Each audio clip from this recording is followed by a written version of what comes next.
Welcome to Our Daily Chews, your go-to podcast for all things nutrition. I'm Lynn Clayton, a registered dietitian nutritionist and your host. I help you sort fact from fiction with a research-based and common sense approach to nutrition science. Today we're diving into a crucial topic for anyone managing diabetes: how to eat to keep those blood sugars in check.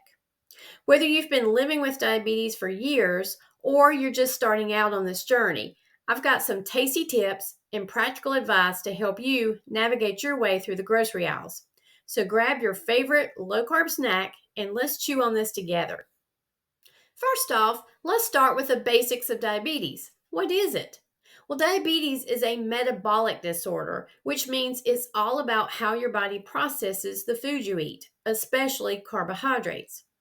In a nutshell, when you have diabetes, your body either doesn't make enough insulin or it can't use the insulin it does make as well as it should. Insulin is the hormone that helps sugar or glucose from your food get into your cells where it's used for energy. Without enough insulin, or if the body isn't using insulin as well, known as insulin resistance, then glucose or sugar stays in your bloodstream, leading to high blood sugar levels. And too much sugar hanging out in your blood for too long leads to problems. So why are we always talking about carbs when it comes to diabetes? Well, carbohydrates are the primary source of glucose, the type of sugar that fuels your body. But if you're living with diabetes, too many carbs can send your blood sugar levels sky high faster than you can say, pass the bread basket. That's why it's essential to monitor and limit your carbohydrate intake to keep your blood sugar in check. But if carbs are the problem, why can't we just eliminate carbs, you may ask? Good question. There are a few reasons that totally eliminating carbs from your diet won't work, at least not long term. First reason is that it's hard to avoid carbs completely. The only food group that contains zero carbs is the protein group, which includes meat, fish, poultry, and eggs. All other food groups, such as milk, yogurt, fruit, starchy vegetables, and grains, contain carbohydrates. And even non-starchy vegetables and cheese contain at least a little carbohydrate. But if you like a carnivore diet, I guess it's doable. But second, restricting carbohydrates too much leads to other issues. Since fiber is a carbohydrate, a low-carb diet is also low in fiber. And fiber has been shown over and over to be an important component of a healthy diet. Fiber is found in foods such as fruits, vegetables, and whole grains. So we can't throw out the carbs without eliminating healthy fiber. And if we do, there's going to be constipation. And third, sticking to one food group really limits your nutrients. If you only eat protein from meat, fish, or eggs, you are missing key vitamins and minerals provided by carb-containing foods. You could supplement, but then why would you want to if you can get your nutrients from food instead?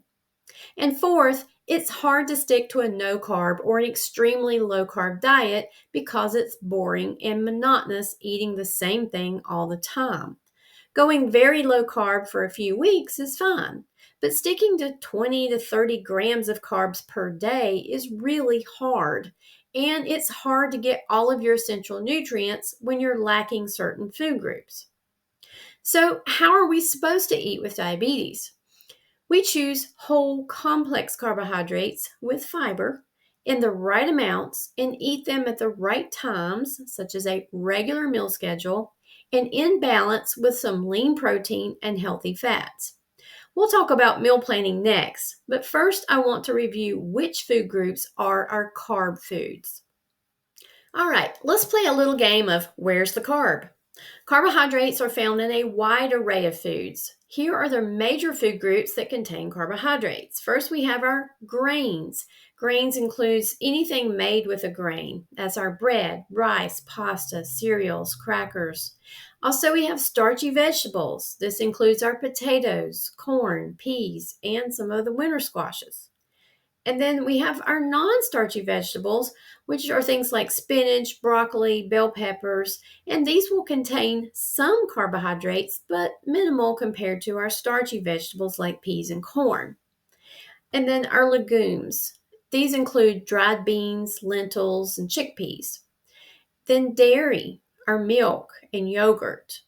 Fruits, things like apples, bananas, berries, mango, and melon. And then, of course, our sugary foods. This includes your candy, cookies, regular sodas, and anything with added sugar. So keep in mind that not all carbs are created equal. Some can cause your blood sugar to rise very quickly, while others, especially those containing fiber, cause a more gradual rise in blood sugar. Now, I know you're probably wondering, how many carbs can I actually eat? Well, the answer isn't one size fits all. It depends on your individual needs and how well your body can process those carbohydrates. Based on recommendations from the American Diabetes Association, they suggest that people with diabetes limit their carbohydrates to no more than 45 to 60 grams of carbs per meal. And it could be more or less depending on your energy needs and current metabolic condition. To get an idea of what that looks like, that's roughly the amount of carbs in 1 cup of cooked pasta or 3 slices of bread. Keep in mind, that's not all the foods you can eat at one time, that's all the carb foods to have at one meal. The remainder of your meal should include some lean protein like eggs, fish, poultry, or meat, and healthy fats like avocado or olive oil for balance. Another key component is to spread your carbs throughout the day rather than eating too much at one time. This helps to avoid those blood sugar spikes. So here's a quick carb crash course. 1 slice of bread is about 15 grams of carbs. 1 small apple is about 15 grams. A half a cup of cooked rice is about 22 grams of carbs. And a half a cup of cooked oatmeal is about 15 grams. But remember, it's not just about the numbers, it's about quality too. Whole grains, fruits, and legumes provide more than just carbs. They're packed with fiber, vitamins, and minerals that your body needs to stay healthy. Fiber in particular is a superstar because it helps slow down the absorption of glucose, preventing those pesky blood sugar spikes. So let's look at our food labels. Reading food labels is like being a detective on the hunt for hidden carbs. So here's how to crack the case. First, you want to check the serving size. The number of carbs listed on that food label is for 1 serving. So make sure you're comparing apples to apples and you know your serving size. Secondly, look at the total carbohydrates. This number includes all the carbs in the food, including fiber, sugars, and starches. And then spot the fiber. Fiber is a good carb, so it doesn't raise your blood sugar like the other carbs do. So you want each food to have a little bit of fiber in it. And watch for added sugars. These can sneak into your diet and wreak havoc on your blood sugar levels. So, for example, if a granola bar has 20 grams of total carbs and 5 grams of fiber, you're looking at about 15 grams of net carbs, which is the amount of carb that will affect your blood sugar. But just keep in mind, it has to have a sufficient amount of fiber in order to be able to calculate your net carbs.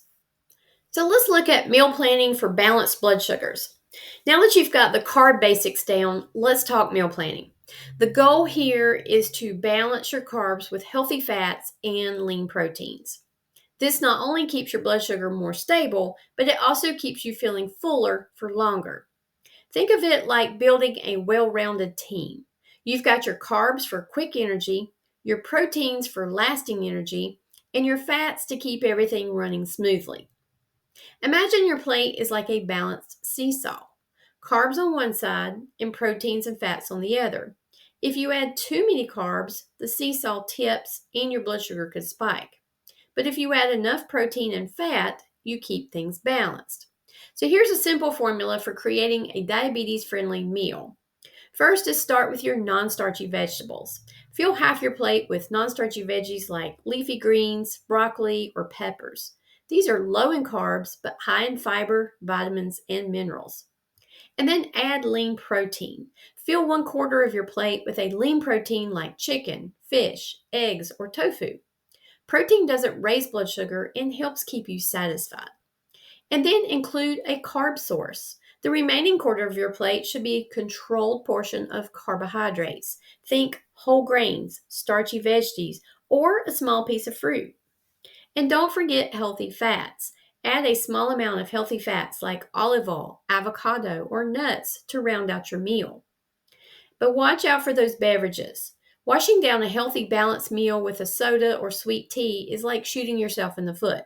It's not doing your blood sugar any favors. Water is the best choice. And milk is a good choice, but it needs to be counted towards your carbohydrates for the meal. 1 cup of milk equals 12 grams of carbohydrates from lactose. Other sugar-free options can be included without exceeding your carb limit. But be careful with diet soda. Artificial sweeteners can sometimes sabotage your diabetes control. Now, while food plays a massive role in managing diabetes, it's not the only factor. Exercise, stress, sleep, and even certain medications can impact your blood sugar levels. For example, physical activity helps your body use insulin more effectively, so it can lower your blood sugars. Stress, on the other hand, causes your body to release hormones that can raise blood sugar. So it's important to think holistically and consider all the pieces of the puzzle, not just what you eat. In my next podcast episode, we'll take a closer look at the many factors that can contribute to high blood sugars other than food. So stay tuned. Now, before we wrap up, I want to share some fantastic diabetes-friendly cookbooks that are packed with simple, healthy recipes that are low in carbs and high in flavor. First, we have the Diabetes Cookbook and Meal Plan by Lori Zanini. She's a registered dietitian and diabetes educator. This is a great starting place for those newly diagnosed, and it's also an Amazon bestseller. Then we have the Complete Diabetes Cookbook by America's Test Kitchen. Even the experts at America's Test Kitchen are weighing in with their own diabetes cookbook. With over 400 recipes, this cookbook is a treasure trove of tasty, diabetes-friendly dishes. And then we have the Create Your Plate Diabetes Cookbook by Toby Armador, also a registered dietitian, and this one offers a simple way to plan meals using the balanced plate method. And then for those that are a little short on time, there's the 30-Minute Diabetes Cookbook by Katie and Giancarlo Caldisi. So if you want to save time but still eat well, this book might be a lifesaver. Another option is check out the American Diabetes Association's diabetesfoodhub.org, and there are several recipes that you can find for free. You can also set up a free account and look for recipes, make your own meal plans, and print out grocery lists. So that's another option. And there are lots others out there for everything from slow cooker to air fryer recipes, vegan, and other options. So check out diabetes cookbooks on Amazon or your favorite bookstore and see which ones you like. And that's a wrap for today's episode of Our Daily Chews. I hope you're feeling more confident about how to eat to manage your diabetes. Remember, it's all about balance, choosing the right carbs, pairing them with healthy fats and proteins, and being mindful of how other factors affect your blood sugar. Thanks for tuning in to Our Daily Chews. If you enjoyed today's episode, don't forget to subscribe and share it with your friends. Until next time, keep chewing on good health and great nutrition.